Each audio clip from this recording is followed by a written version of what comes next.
Welcome to the Financial Finesse Podcast, where we'll be discussing tips on how to handle your money and life with skill and style. Your host, Cathy Curtis, CFP, has been helping make finance accessible and intriguing for women for almost 20 years. You'll get savvy, actionable ideas listening to her conversations with some of the coolest and smartest women on the planet. And now, here's your host, Cathy Curtis. Hi, I'm Cathy Curtis, host of today's podcast, the Financial Finesse Podcast. This is episode number 4.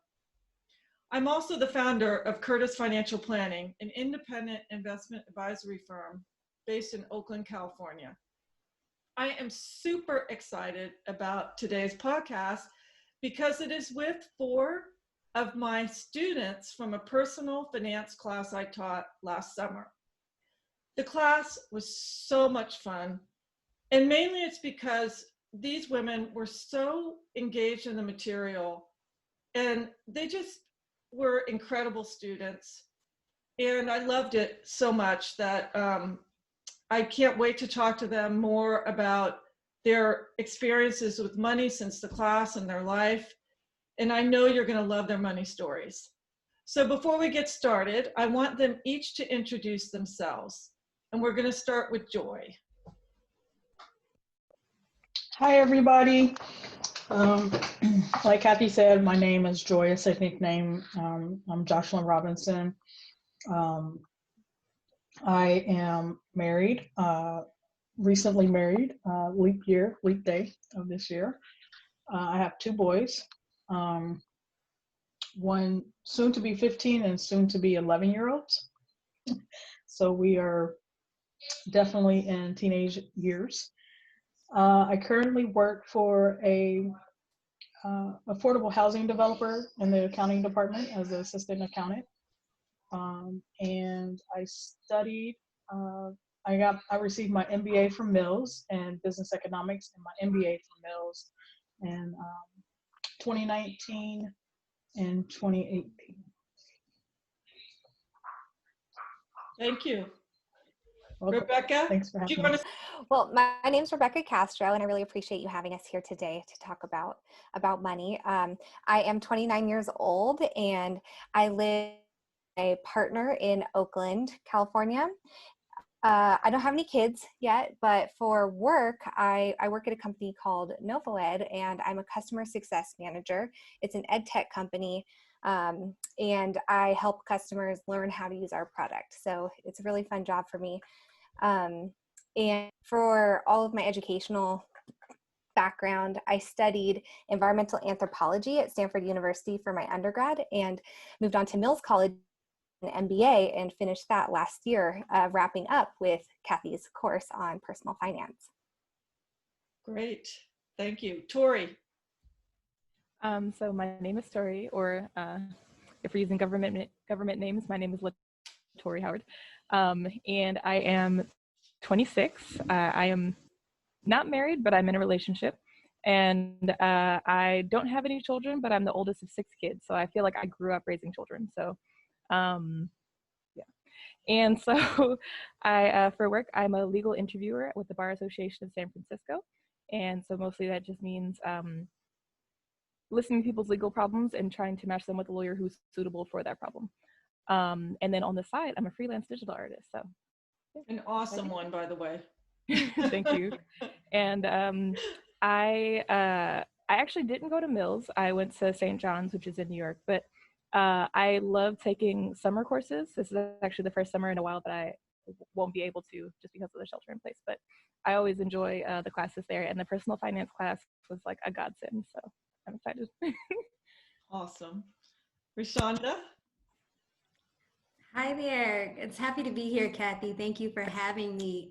Just a little bit about myself. She, her pronouns, Reshonda Williams. I originally hail from the Motor City, Detroit, Michigan, but have been in the Bay Area for several years now. And really similar to my classmates, I'm just a lifelong learner. I didn't attend Mills. I attended Grand Valley State University in Michigan, but truly believe in continuing my education beyond my undergraduate, and taking the personal finance course at Mills was just a really amazing step for me. I work with the Oakland Promise under the Brilliant Baby program as the coordinator, and we're committed to ensuring that children in Oakland from birth on through their educational career can graduate high school and attend college or pursue a career of their choice. And part of that is financial capabilities for our parents. So I had been working in that field, but it really wasn't until this Mills personal finance class that I found a way to incorporate that into my own life. Excellent. So speaking of this personal finance class, but prior to taking this class, do you feel like you had an education in strictly personal finances, your own finances, how to handle money, how to open accounts, et cetera, et cetera? Does anybody want to jump in? And I definitely had personal finance education. Just I didn't mention that I'm 43 going on 44 at the end of the year. So this is my second marriage. Of course, I have children. I was a stay-at-home mom until I started at back to school in 2014. So I wasn't the breadwinner. I was the one that took care of the household along with my children. So I had to balance our checkbook. I wrote checks out for our bills. I went and did the grocery shopping and things like that. So around personal finance, I knew what was in our joint accounts, and I knew what was in, our immediate savings. But I didn't understand credit, and I didn't have any investments. My ex-wife had like a 401k and some others investment plans through her working, but I wasn't a part of that because I wasn't working. But as her spouse, I signed up in her pension plan, and then we have our children. We got them education plans, so when folks wanted to give money for their birthdays, they could go into their scholarship funds or whatever. So that was the broadness of my understanding until the personal finance class, when I was shocked just understanding IRAs, Roth accounts, the difference, when you can pull money out, when you can, which is the better place to put money in. Like that was mind blowing in your class, Cathy, and I really appreciate that because, I wasn't working. I was out of the workforce for over 10 years. And so the only money bank that I have is part of my ex's pension plan through our divorce. And I had no clue. I really don't know when I can start getting that money, how much money it was. And so taking your class, that was like one of my detective modes I went into, and I was like, well, I'm gonna find out how much money I got coming to me, and I'm gonna know where it's at, and I want to know the percentage points, and I want to know who's holding it. And it was just like, I had all these questions, and as I was talking to the financial advisor, I was hitting him with them. Bad. What about this one? What about this one? He was like, "Are you an investment? Do you work? What do you do?" And I was like, "You can thank Cathy for all of this knowledge. Thank you." See, that's the power of knowledge. It's not just knowing what a Roth or an IRA is, but in real life, when you learn these terms, you can really help yourself, right? Mm-hmm. I know that's a Totally. great example. Rebecca, do you have any? Absolutely. I actually took one course in undergrad on finance. But I think for me, at least, a lot of and I absolutely loved the entire experience, but it was highly theoretical. Whereas our class was very practical and hands-on, and we credit reports and went through things together, really analyzed in depth, what our retirement accounts were doing. I had no idea that my retirement account wasn't doing anything. Did you have it in cash? Good. Is that right? No, the biggest thing I learned from the course, and this is something that we talked about at the time, was that my IRA was basically in cash. I had put money in, but I hadn't taken the second step to actually invest it. Right. It was life-changing for me. Grown tremendously since then, just from that simple act. And I thought I was doing enough of I was like, I'm investing, I'm putting money into my retirement account, but I was putting it in and then not taking this because I just didn't know I had to take another step. Yeah. Which is amazing to me that people don't know. You don't learn these things anywhere unless you take a class. This is, you consciously decide you want to learn about it. Okay, Tori, any stories? So as I mentioned, I am the oldest of 6 kids. That means I always grew up in a big family, and financially that is like it means that like money is hard. But at the same time, like my parents, they obviously, things like you need to save money for a rainy day, but like one of the things that you really stress the importance of is like making sure you have like 3 to 6 months of savings specifically, like so a number, not just like saving indefinitely, but like like saving a specific amount so that if something happens. And I immediately thought about your class when the COVID when the shelter in place started and people were losing their jobs, because I was like, man, for people who don't have that savings and if they lost their job, this is a hard time right now. This would be like the prime time to have had that 3 to 6 months of savings, because or else you have to rely on credit cards, on hoping the government gets the money to you in time, on like all these other things. And it's just which one of the things that I'm learning in my job is that it is taking a long time for people to get those unemployment checks. So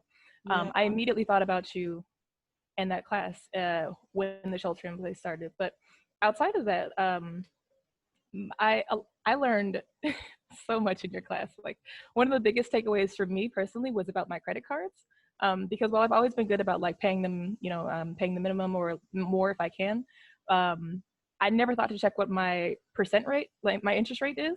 And that was a huge game changer, because one of my credit cards is like dang near a scam, is what I realized, because the interest rate was 31%.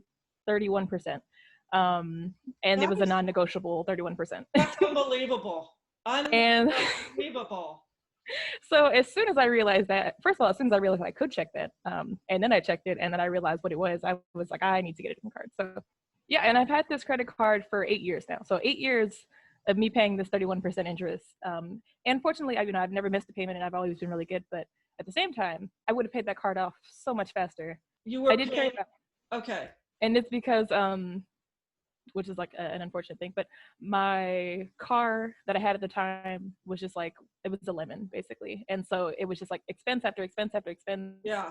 Unfortunately, I had a card that had the balance to carry it, but at the same time, that was the card that had the most extreme interest rate. So it was just taking so long to pay it off. Even though it happened so long ago, I was like still paying it off. Oh, and yeah, so, with 31%, it's almost like you're never going to pay that thing off. Yeah. So yeah. So what did you do? What did you do? Did you close the card? Did you transfer? I didn't close it. I didn't close it because that is still my credit history. It's 8 years of on-time payments, which you taught me. Because otherwise I would have definitely been like, forget this card. Yeah, right. But no, so I left it open, but I transferred the balance out to a card that had a lower interest rate and it had cash back.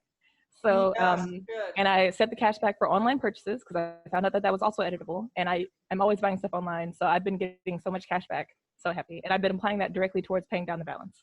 Perfect. So, my credit score has gone up a lot.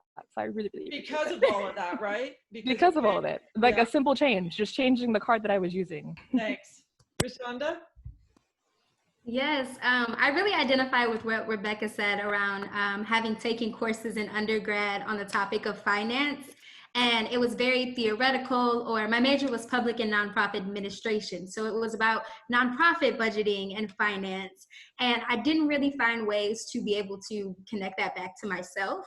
And it was really similar in growing up. My parents had made the money mistakes and they wanted better for me, but it was kind of going over my head. They were like, I've opened up a credit card for you at 18, which I'm so appreciative of now. It's my highest credit card at 6 years. And just really able to see how that's been able to grow and help my credit. But again, all of these concepts, I kind of knew of them. But to Jocelyn's point, I didn't have the education to be able to apply them to myself. And there's been so many little lessons that have just really been beneficial since your course. The biggest thing I think I'll say is that I opened up a Roth IRA. So I'm starting a full-time position in August with a excuse me, a 401k, but I've been working for several years and hadn't been putting anything aside for retirement until I took your class. And I'm just building that habit, having a monthly amount that goes out, and just really excited that I've been able to do that and keep it up. Yeah. In addition to, I've opened up an online high yield interest earning savings account. And this is where I'm doing that 3 to 6 months of saving. When I found out that I could get 2.4% on my savings account, and without it being risky, I was super excited to be able to do that, You're not getting my money. And I love that there's no brick and mortar, because that means I don't go to the ATM to take money out. That's right. That's what's great about online bank accounts. It's not as easy to get the money, for sure. You know, I love it that you've all opened Ross Ross. We talked about Ross a lot in the class, because I think they're the best account for younger people, because if you really do need the money at some point, there's less penalties and you could always take out what you put in. So like if you're going to plan to buy a house, and a lot of you have house buying on your minds and things like that. So super smart. Great. Well, thank you. Those are great things that you learned. Okay, so speaking of lessons, all of you have faced some kind of hardships as you've been on your journey to get independent, right? I'd love you to share a story about something that you overcame, whether you had credit card debt, or you tried to get a job, you couldn't get it, just something that you really learned a lesson from, like kind of like me. I felt deprived, and so I took things into my own hands, and I tried to find ways to always earn money as I was growing up. And Rebecca, do you want to start? Sure.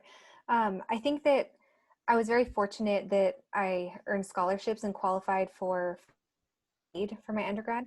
So I didn't come out with a ton of debt after my undergrad, but I knew that I wanted to go to grad school and that I wasn't going to qualify for a lot of aid for grad school. So I planned to work for about 5 years to save up that money. And I think one of the biggest mistakes I made was just paying out of pocket straight up, instead of investing that money, taking out a loan, paying it down gradually, and like building credit. Instead, I just spent all of my savings on grad school. Oh. So it wasn't until the summer course, after I walked in graduation and I needed that one extra course to graduate, that I learned from you why mistake for me. And I kind of knew the whole time. I was like, oh, this doesn't feel good. I'm just like, losing all of this money, but felt like I was investing in my education. But I'd say that was one of the biggest financial hurdles or lessons.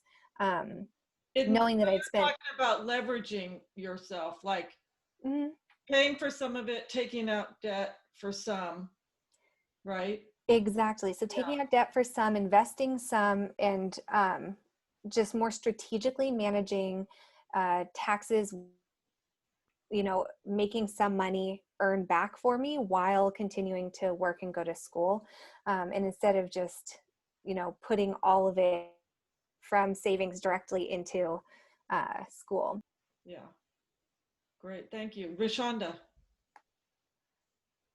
Yes. So one of my biggest money lessons. So earlier on, I shared I'd always been this saver. So during my college undergrad experience, I knew that I wanted to study abroad. I was a first generation college student, really just setting a pathway, and I figured I wanted to get the full experience. So career. So between getting the finances and finding a location, it took, let's say I walked across the stage and had one final credit I took abroad. But that was my goal, right? I wanted to study abroad. And when I went abroad, I also had plans. I'm single for tax filing purposes, but I do have a long-term relationship that I'm in, and we had plans to move to California. So while I was studying abroad, finishing up my final courses, I was also looking for a job.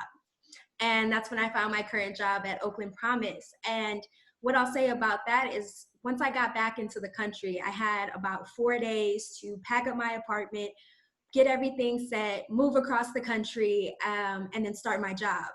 So I was really thankful. I saved up this money for my study abroad experience. And I think to your point, Jocelyn, I love that. If you pretend you don't have it, you don't have to spend it frivolously.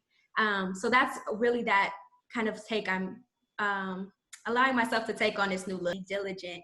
And honestly, I'm really happy to hear that a few of you have college savings accounts for either siblings or your children, because that's another thing. I'm the first in my family to, to graduate from college, to begin my career, move across the country. And I have great nephews and cousins, all under 10, that I want to be able to be an example for and encourage them to have a college savings account. I myself grew up with one and know the power of it. Yeah. Congrats on being the first in your family. That must have been a big deal. Thank you. Yes, it was a very big deal. And, that's why I work with the organization I work with now, to be able to support children to have an education. Research shows that pursuing an education, your higher education, is really an equity indicator, as well as allowing our students, especially our students, our Black, Indigenous students of color, to be able to gain social capital and excel and close that racial wealth gap.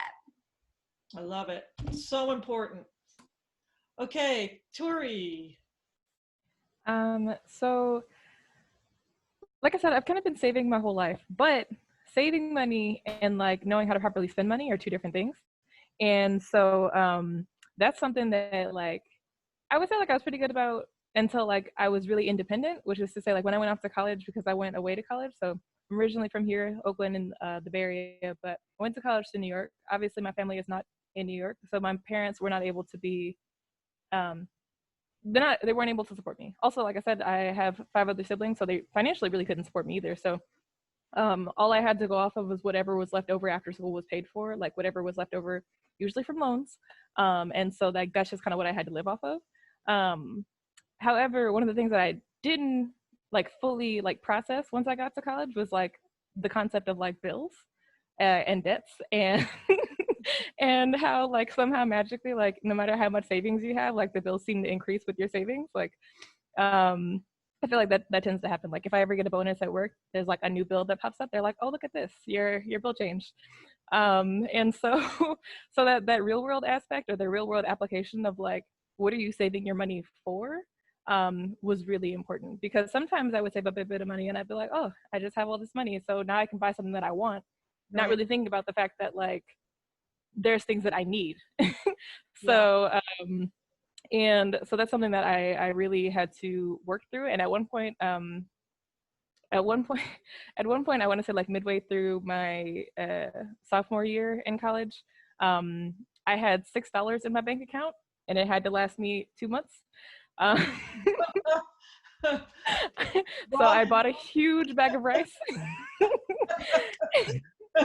because rice is cheap. And I whenever my friends would go out to eat, I would be like, can I have your leftovers? I had to throw away all my pride. I was like, I don't know, but anyway, so that was one of those hardships for me, because it made me really stress the importance of like, what am I saving my money for? Which is when I came like, and when I got to your class and you told us about like saving 3 to 6 months of your expenses, of the things that you have to buy, your must buys, and also being mindful of like how much do you have coming in versus how much do you have to have going out. It's something that I wasn't really paying attention to before. I just was like, oh, I might think that I'm, like doing well, because in college I might have like $2,000 in my bank account. But if my bills for rent and stuff like that are more than that, then I'm actually like coming out with a deficit. I just happen to be getting money fast enough that I didn't notice it right away. And so that's something that really hit home for me when I was on my own. Do you have credit card debt now? Do you carry balances, or do you pay everything off? So like I mentioned before, because of that one card that I had, which I fortunately don't have anymore, but I do have some balances that are still carrying over, but it's significantly less than what it was before. And now whenever I use my credit cards, it's only for something that I know that I could pay off. So for example, I recently bought a washing machine for my house, but I had the money already set aside in my bank account for it, and I had been saving for it. So I put it on the card just so that I can, build that credit. And then like within the next month, I paid it off. Yeah, there's nothing wrong with credit at all. Yeah. It's when it gets out of control that it's the issue. Yeah, so exactly. Are you strategically paying down your credit cards? Yes. Because interest rates are still what are they now? 14? The one of them I think is 18, but that's also, it gives me cash back. So it doesn't hurt as much, because when you balance it out, the percentage that I get on cash back versus the amount that I'm paying in interest, I guess it comes down to like $13. So, or 13% rather. Yeah. And so yeah, so what I do though is that I am, like I said, I'm only putting something on my card if I know that I can pay it off in cash. And then also when I do pay that off, so for example, with the washing machine, then I'm paying off extra on top of that because I'm also still trying to buy down my total balance. And so anytime I get extra money, besides what I need to put into my savings, I put it onto my credit cards. That's like the majority of where my excess money goes right now. It's just like I am aggressively paying down my credit cards now that it's on a lower, more manageable like payment each month. So for example, my credit cards before, my monthly payment was actually like $300 a month, and right now it's like $50 a month. Oh, good. So I can still pay that $300 a month, which I usually still do, but it's actually doing more for me because I'm not just paying a minimum balance. I'm paying the minimum plus a huge lump sum more. So Because this thing with the interest rates on credit cards is so egregious. It's 18% and whatnot. I mean, if you can earn 7 to 10% on your investments, you're doing well. So think about that. The credit and inflation is so low that it's really smart to pay down those high interests. It's just so much in your financial favor to be able to do that. Yeah. And it sounds like you're doing it. I mean, you can't just focus on paying down debt. You've got all these other things you need to do, but it's still so important to the overall financial picture. Yeah. So that's what I'm working on. Great. Yeah. Joy? So having kids are expensive. But what I went through was my divorce. Being a stay-at-home mom, I wasn't prepared at all. Everything was in my ex's name, the house, the cars. We had a joint account, but she had a separate account. And I went through it for a good 2 years where I was not prepared. When I moved to Oakland from Cincinnati, I only had a high school education. And I had been out of the workforce for over 10 years, like I said. So I didn't have a savings. We split what was in our joint account down the middle, but she had income coming in and I just had what I walked away with, which was like $3,500. Right? You were mom, yeah. Yeah. So I think it was like $3,500. I needed to find a place to live. I need to furnish to that place. I need to get food. And then I was in a divorce and custody war for 2 years. And I came out on the better end of that, but it was 2 year struggle. And so it was a drastic change for my family. I had to go work part-time. So I was away from when she had the boys, I would work. And when I had the boys, I wasn't working. And so being primary parent, I have them 4 days out of the week. So I was only able to work 3 days. And I fell back on, a little bit of bookkeeping information that I had and wind up getting a really good job through a temp agency at a family-owned business that was like, oh, bring your kids in, yeah, you can, And so I was able to move from 3 days a week to, 5 days a week and really get a nice, be able to work. Unfortunately, that went away. And so I was just basically living off of my child support payments. And I moved us into a 1-bedroom and we shared that 1 bedroom and, I was super frugal and, I went on welfare, just like I was repeating the same things that my mom did, but I didn't have that down and out feeling. It was like, this is what I need to do. It's going to lead to my next question. And about race and how you've been affected by that financially, job opportunities and all that. Now, I know it's a big question, but it's really so relevant to ask you that, especially now. And I hope you don't mind sharing. If you do, just don't. But who would like to step in? And Tori. So I believe I shared this story when we were in our class, but as far as like myself as a Black woman, especially as it pertains to finances, the two major situations where I guess where I was negatively impacted, and in both cases I didn't realize it at the time, like how much someone had taken advantage of me, of the fact that like they knew that I most likely wouldn't know about these lower opportunities or these better opportunities, and the fact that they even offered them. So but so one obviously being my credit card. My credit card, like I said, had a 31% interest rate. It was non-negotiable. It was something that they offered me, and it's something that I saw that they offered my sister more recently. But it's something that they specifically offer only in lower income communities. They're like, oh, you don't have credit? Use this credit card. You can build your credit. It's great. But the reality is, it's highly predatory lending, and like you said, it's like nearly impossible to pay off. That's crazy. And I didn't even realize. I didn't know to check my interest rate. I just knew that I had a credit card. I knew that I had a card. I had to make sure that I paid the minimum balance because I didn't want to default or anything like that. But the second one, which hit me harder, especially more recently, is my car. When I got my car, that lemon that kept breaking down and I had to replace eventually. But they gave me an interest rate that was like so incredibly high for this car. And it was something like, again, I think it was like 22%, like, so these astronomically high interest rates, which I don't know anything about because I've never purchased a car before. And my parents, to the best of their knowledge, they're haggling, thinking that they're helping, which they did because it could have been worse. But again, they only know from experience from what they've been offered, right? So they actually haggled down to 22%? What yes. was it? Oh my gosh. It was like 27 or 28 at first. And the person was like, oh, we can't go any lower, and again, that's a lie, but all these things, but because my parents would have never been offered a better interest rate. So how would they know, So, and when I took your class and everyone was talking about, oh, my car is 7%, 6%, 4%, I was like, oh. And so when I got my car that I currently have, I bought it new and I had to argue. And I went there for 2 days and I was there for 2 full working days while I was working with the Oakland Promise, which meant that I wasn't making money because I was physically at the auto dealership negotiating with them about what I should be paying. And they brought it down to 6%. It probably could have been less, but they even still, they were like, it could have been worse. So, at least and then, reasonable. yeah, it's compared to 20-something%, it was much more reasonable. And my payments, I will eat them gladly. I'm like, it's fine. It's a brand new car. It's not going to break down on me anytime soon. And if it does, it has a warranty. So that was the trade-off for me. Negotiate down to? What did they start at? Well, first they tried to tell me I wasn't approved. So first they tried to tell me I could not get a car. They said that my credit was not good enough. And I had literally checked it that morning. And I was like, that's a lie.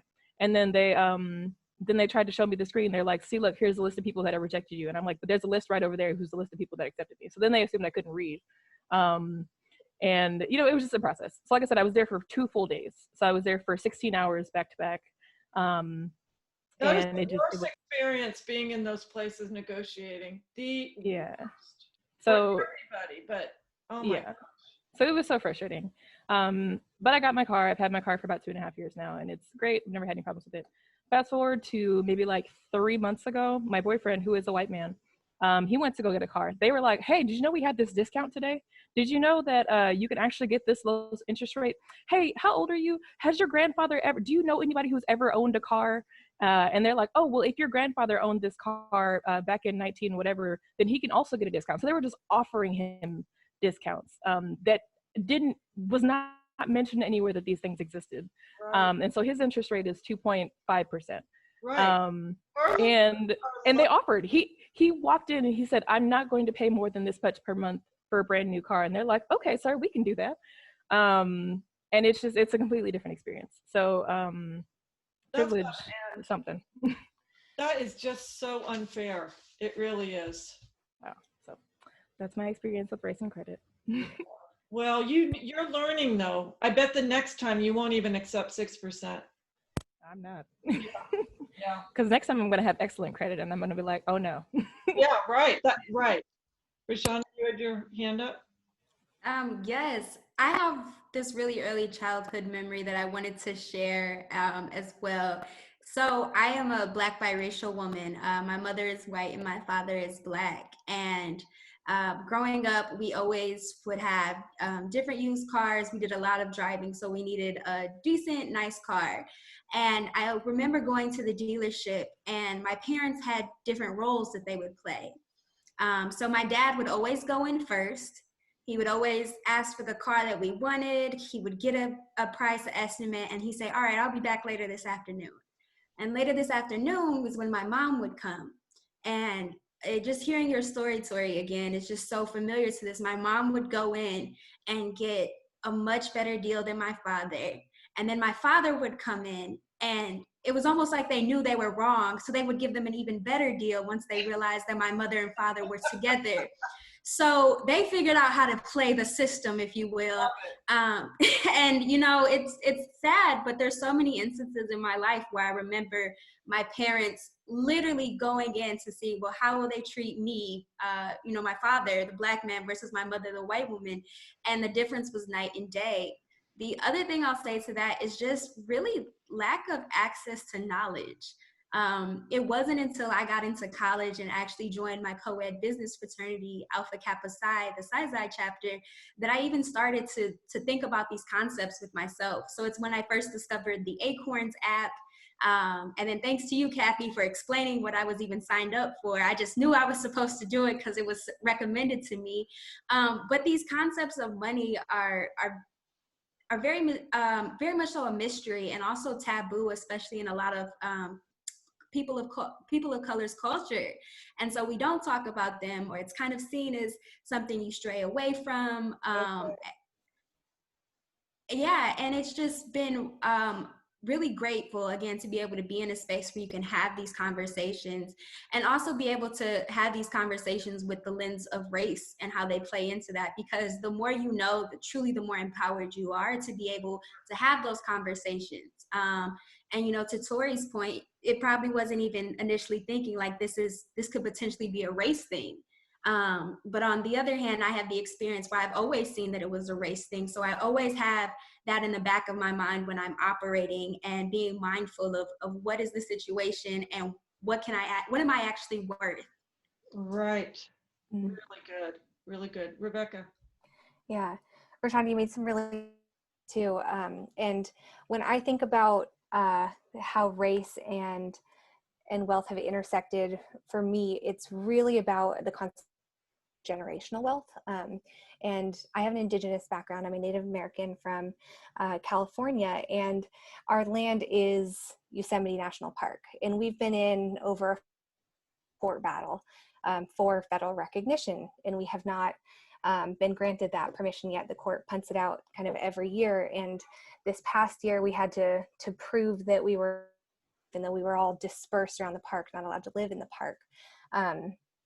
And all of our tribe's resources and money and work has gone into these battles. And it started from, you know, the 1849 gold rush. First, there were massacres, and, you know, natives were hunted legally and not granted religious freedom until 78. So there's Wait, what year? 1878? 19. Wow. Okay. So starting from, you know, the mid 1800s, kind of my community has not been building on wealth, and didn't really even building on the kind of wealth that exists and is what gets you ahead in today's society. So there's an entire conflict in my background of thinking about money that I've been balancing, of trying to live in today's world and build wealth where there's no kind of historic intergenerational wealth or value put on that in my community.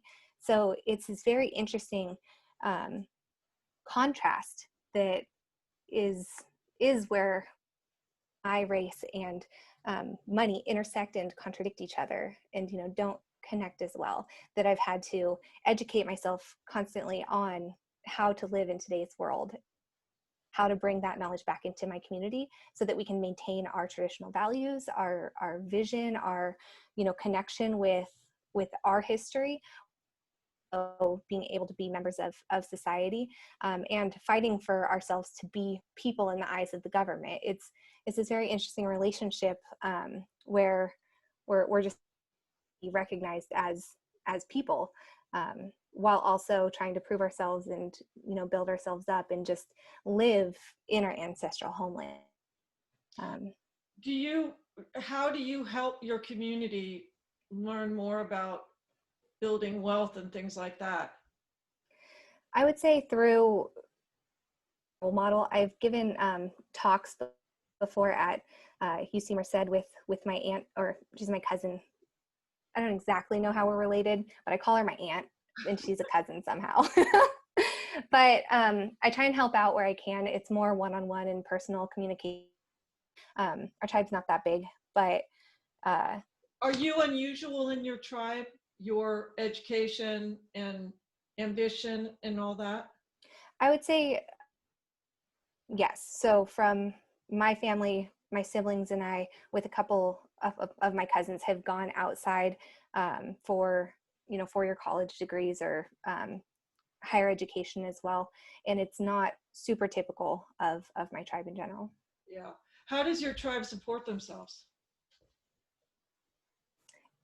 Everyone supports themselves individually, and the board, my understanding is that it's more of a volunteer basis. Oh, okay. Yeah, that's so interesting. That's just a whole different world that most of us don't learn about. Did you ever feel like you lacked opportunity being who you are? I would say I didn't really felt like I lacked opportunity so much as I just had to work harder. Everything was about working hard, and work ethic was the number one value.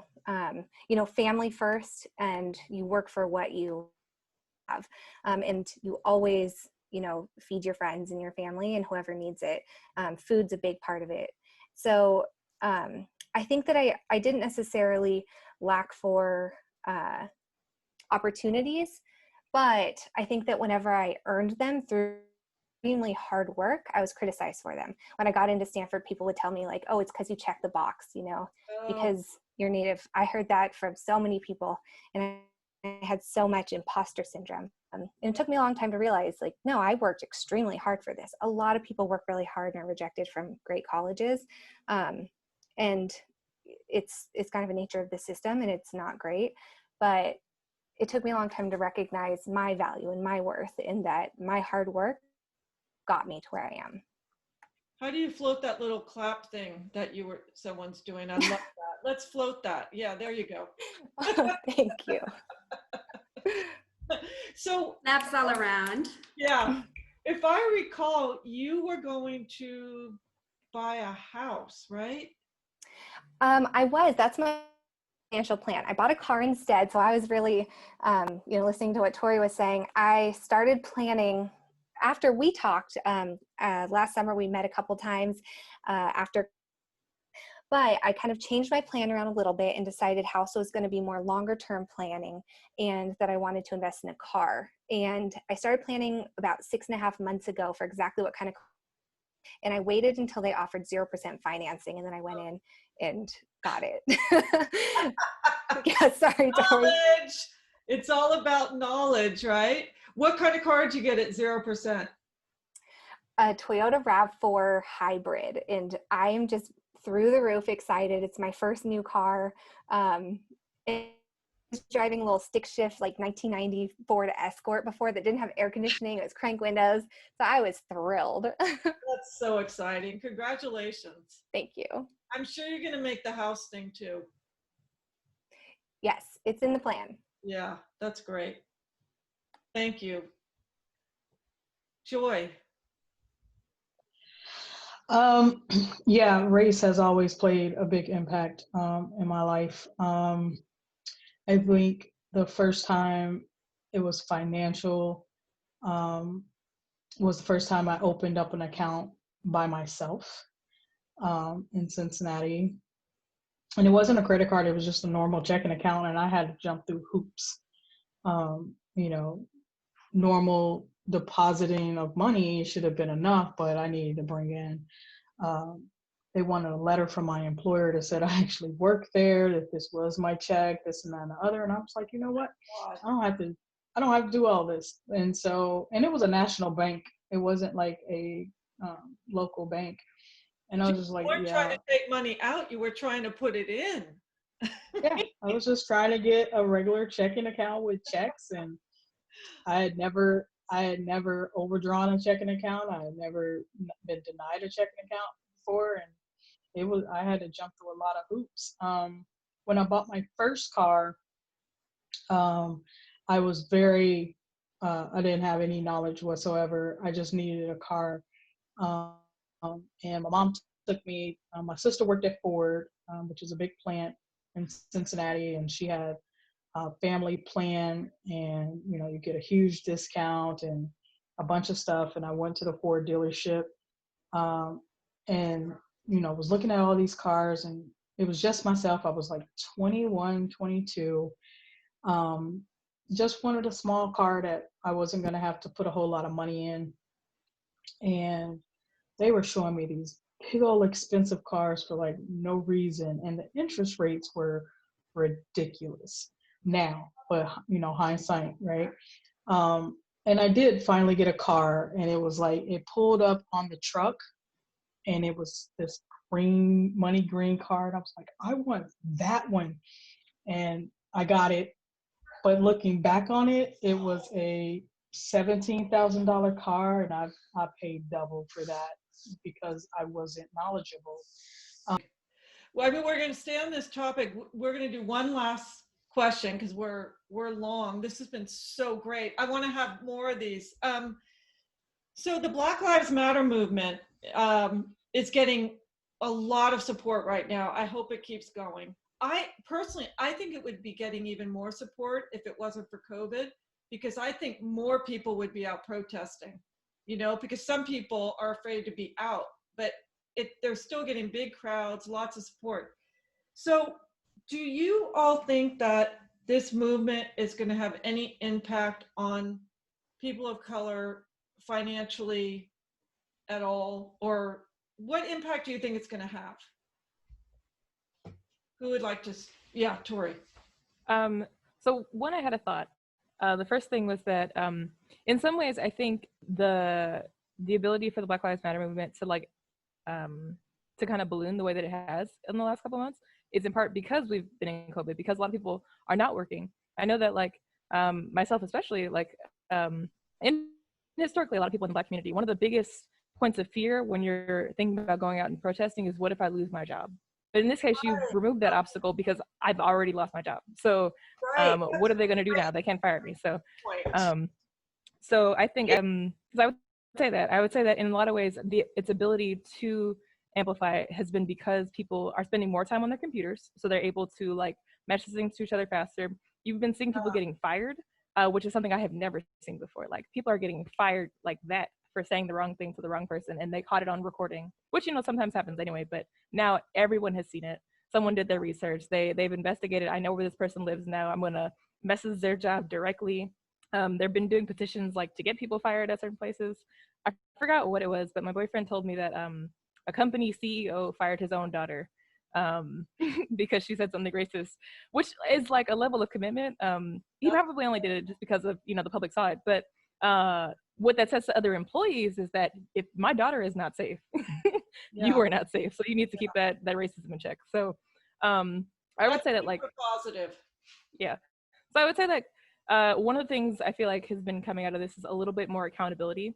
At the same time, there are people who even still, I think, see it as kind of more just a trending thing, and so especially when it comes to getting justice for people who were wrongfully killed, pretty much whoever gets justice is the person who is the most popular at this time. So I think one of the two people who you hear a lot about right now are George Floyd and Ahmaud Arbery, but Breonna Taylor, her killers are still out there, Right. and because she has now been bumped down in the headlines, there's less accountability, there's less pressure on that local police department to actually grab people and put them through the legal channels. So Do you think that's just going to die out, or do you think anything's going to happen there? well, it's hard to say, but I would like to be optimistic. Yeah. I lean towards optimism. Because realistically, I don't see COVID, the shelter in place ending anytime soon. So I'm hoping that helps to continue people to have this momentum, because as soon as people go back to work, that is already like, that's less time that they have available. That's, again, that level of concern about what if I lose my job because I'm doing this, Yeah, because there are that's such a employers who good will point, fire people.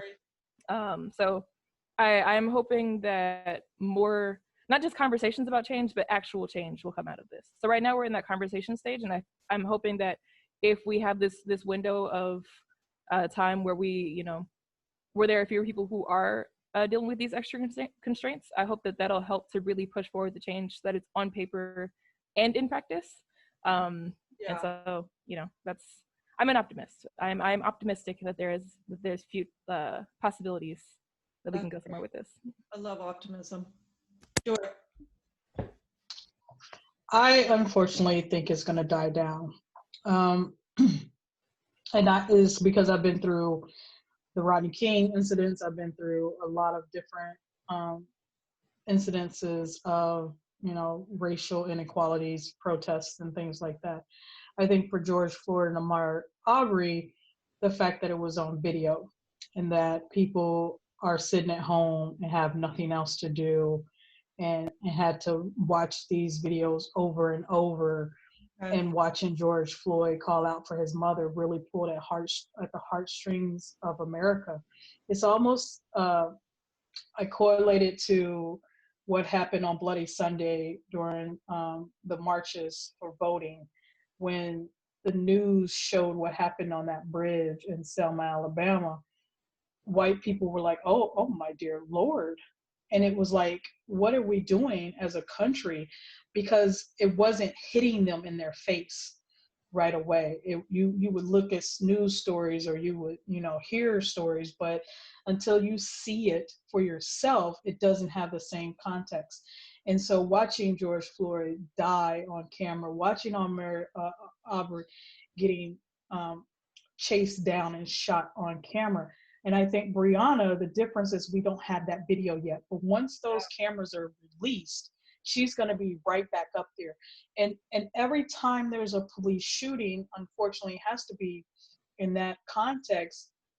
Then you have Black Lives Matter, but our lives are systematically oppressed every day. Every day. And it's not just a fear of police, it's fear of financial institutions, it's fears of education systems. We have huge fears, but this is just the one that is focused on right now. And, this is 150, 200 years after slavery that we're still fighting to be uh, not second class citizens, not treated as, 3/5 of a man.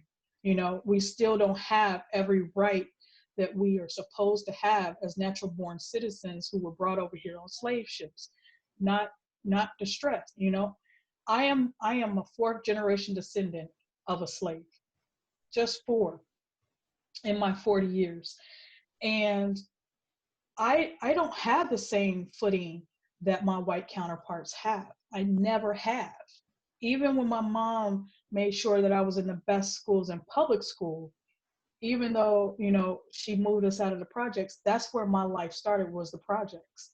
So I am always cautious around police. I'm always cautious around financial institutions. I'm always cautious with education systems.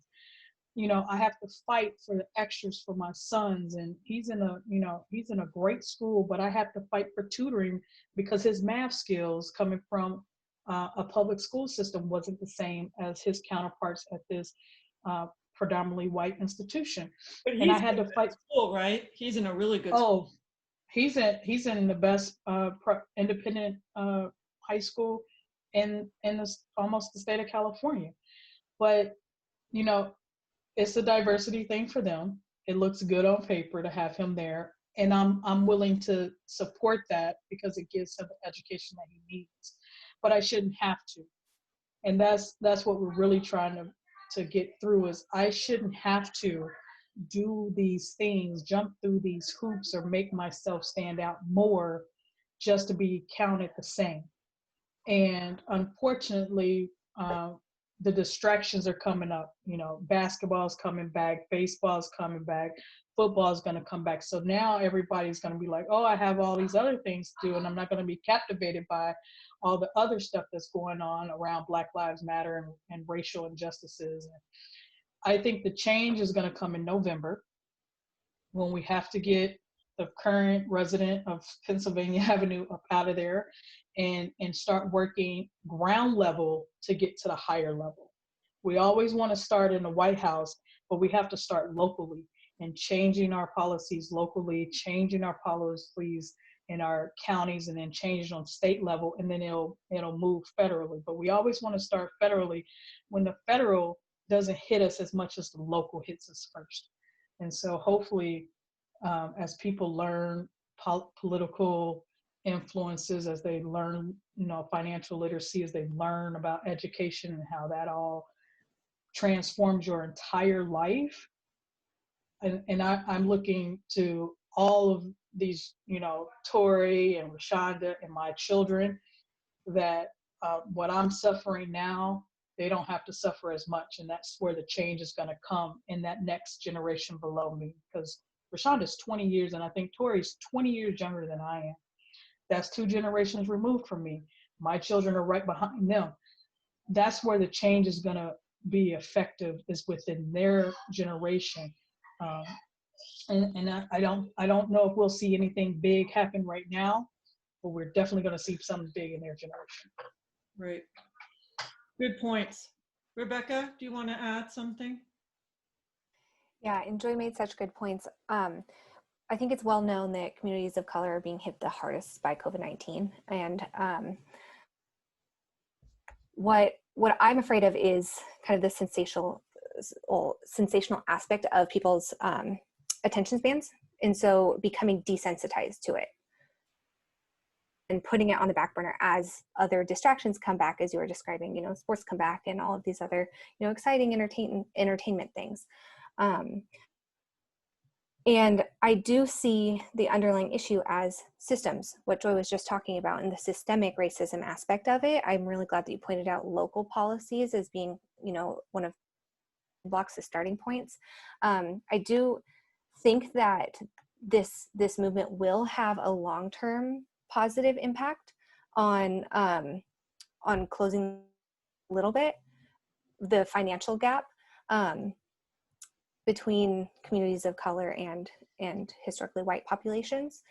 I think that in the near term, the short-term losses for communities of color are going to be devastating, to the point where it's going to take a very long time for them to earn back, you know, capitalizing on any progress that we make with the systems. And because I think that we're only going to be able to change a couple systems at a time, and that's even being, you know, depending on what happens in November too, it might be even longer than that. But I do think long term there will be positive ramifications for this, which is why it's so important that people participate and, you know, make their voices heard, because it will make a difference, and it might be hard to see it in the near term. Yeah, these things always take so much time, but you got to do it anyway. You got to start and keep going. Reshonda, did you get a chance to say anything on this topic yet? No, but my colleagues have definitely done a great job. I think what I want to add in though is we talk about systemic racism, and I think what people have to realize is this isn't just a Black issue. It's not just an Indigenous issue. It's not just a people of color issue. This is an all of us concept and thing that we have to get behind and support, because our systems are failing communities of color. We know that, but what we also have to acknowledge is that they're actually failing all of us, right? Because we have low-income people, we have people across the board who are falling through the cracks. And so what I want us to remember is when we're talking about Black Lives Matter, yes, we're talking about the needs of a particular group that will benefit the masses. And I think that that's the important focus to be on. And I'll even go ahead and say, you know, during the 60s, and when we had the beginning of the civil rights movement, that also opened the door for the beginning of the Chicana rights movement, for the beginning of the LGBTQ movement. And so just acknowledging the solidarity that comes into this when we begin to address these systemic problems, we see the intersectionality that's involved with it, and that it's not just one identity that we're carrying. We carry multiple identities, and when we begin to address that, we all benefit. I also just, again, thank you, Rebecca, for acknowledging that what's going on in communities of color right now with COVID. And I think it's also important to note that there's so much community organizing going on, especially in the Bay Area in particular. Not being from the Bay Area, I can say people from Oakland, I love the energy and spirit. I'm right with there. We're fighters for what's right. And so really acknowledging right now as we're talking about what's happening in schools, proud to see so many schools taking police out of them, disrupting that school to prison pipeline, and really supporting our children. Because as you all said, it's my generation, it's the generation coming, it's these amazing, passionate Gen Zs who are calling out racism and sexism and all of those things that are happening in our world. And it really just comes back to that point, this is an us issue. We are all interconnected, and when we do right by one group of people, we do right by all groups of people.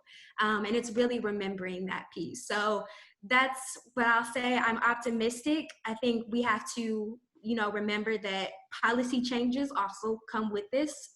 So I am an advocate for local government, holding your city council responsible, holding your school boards responsible. Those things matter. Those things affect policy and change, and really starting there. And just shout out to all the amazing organizations that are doing work right now to support and advocate for our youth, our children, their education, and also for them to use their voice, because it can be really scary right now to stand up and be afraid you might lose a scholarship for college if you're speaking up against Black Lives Matter. So these are really real things that we have to acknowledge in the realm. And there's so much more I could say on this topic, but I think that really encompasses where we're at. Oh my gosh. Okay. All right. To the audience, was I right about these women? I am like so energized listening to you all. I can't even tell you.